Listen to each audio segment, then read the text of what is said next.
박지성 선수가 최근 스페인에서 무릎 줄기세포 시술을 받았다는 소식 들어보셨나요? 현역 시절 두 개의 심장이라고 불렸던 그 박지성 선수가 한 경기를 뛰면 10일은 절뚝거려야 한다고 고백할 만큼 무릎이 망가져 있었습니다. 그런데 시술 후에 이제 경기를 마치고도 무릎이 붓지 않았다고 하죠. 도대체 줄기세포 치료가 뭐길래 이렇게 주목을 받는 걸까요?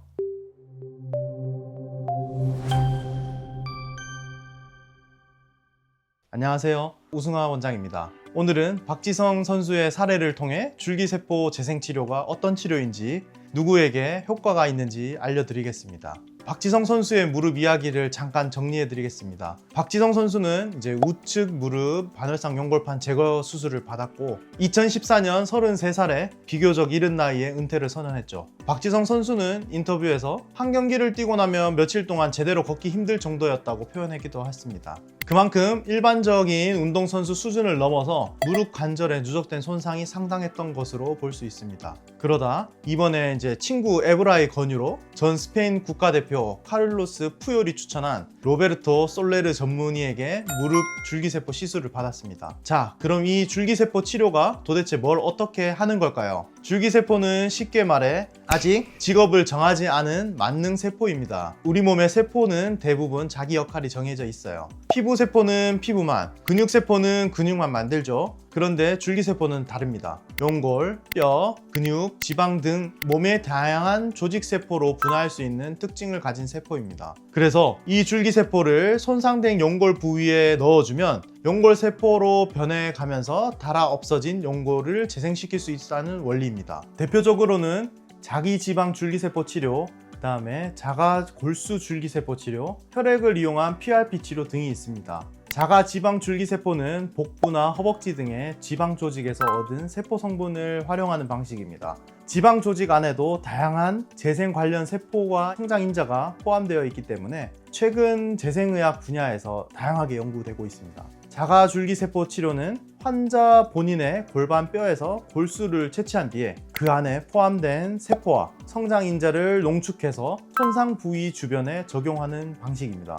본인의 조직을 사용했기 때문에 비교적 생체 적합성이 높다는 장점이 있습니다. 그리고 많이 알려져 있는 PRP 치료는 환자 본인의 이제 혈액을 채취한 뒤에 혈소판과 성장인자를 농축해서 염증 조절과 회복 환경 개선을 유도하는 방식입니다. 다만 중요한 건 어떤 줄기세포를 쓰느냐보다 환자의 현재 무릎 상태가 어떤 단계인지가 훨씬 중요하다는 점입니다. 그럼 줄기세포 치료가 실제로 어떻게 진행되는지 단계별로 보여드리겠습니다. 1단계는 정밀 진단, MRI와 엑스레이로 연골 손상 정도, 위치, 범위를 정확하게 파악합니다. 어떤 환자에게는 효과가 있고 어떤 환자에게는 효과가 제한적인지를 가르는 가장 중요한 단계죠. 두 번째 단계는 줄기세포 준비. 예를 들어 자가골수 줄기세포 치료는 환자 본인의 골수를 채취해서 필요한 세포와 성장인자를 농축하는 과정을 거치게 되고, 자가지방 줄기세포 치료는 지방 조직에서 얻은 세포 성분을 활용하게 됩니다.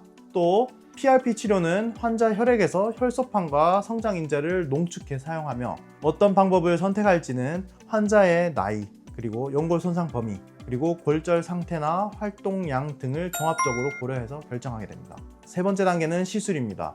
관절경을 통해 연골 결손 부위에 약 3에서 5mm 크기의 미세한 구멍을 뚫고 줄기세포 치료제를 도포하는 방식으로 진행됩니다. 또는 박지성 선수의 사례처럼 반월상 연골판 같은 특정 부위에 줄기세포를 주입하는 방식도 있습니다. 네 번째 단계는 회복과 재활입니다. 이게 의외로 중요합니다. 환자분들이 시술만 받으면 끝이라고 생각하시는데 절대 그렇지 않습니다. 시술 후 줄기세포가 손상된 연골에 자리 잡고 그 연골 세포로 조직화되는 과정이 시작되는데, 이때 능동적인 운동을 피하고 수동적인 굴신 운동부터 시작해야 합니다. 시간이 지나면서 연골이 점점 단단해지는 성숙화 단계를 거쳐 최종적으로 체중을 실을 수 있는 상태가 됩니다. 이 재활 과정을 제대로 안 하면 시술 받은 의미가 없어집니다. 그럼 가장 궁금해하실 부분이죠. 그래서 실제로 얼마나 도움이 되느냐?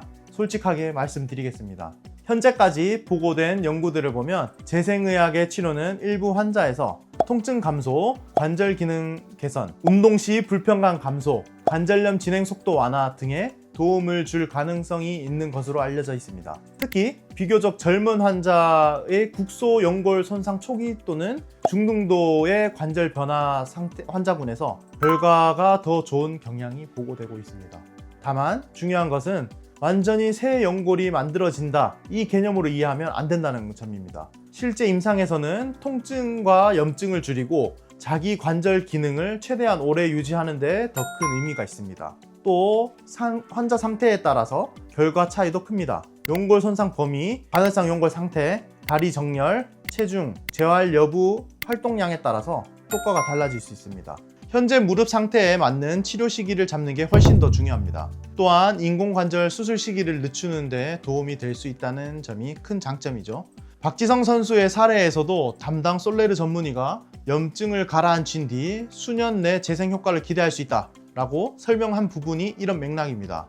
하지만 반드시 알아두셔야 할 한계도 있습니다. 첫째, 모든 환자에게 효과가 100% 보장된 치료는 아닙니다.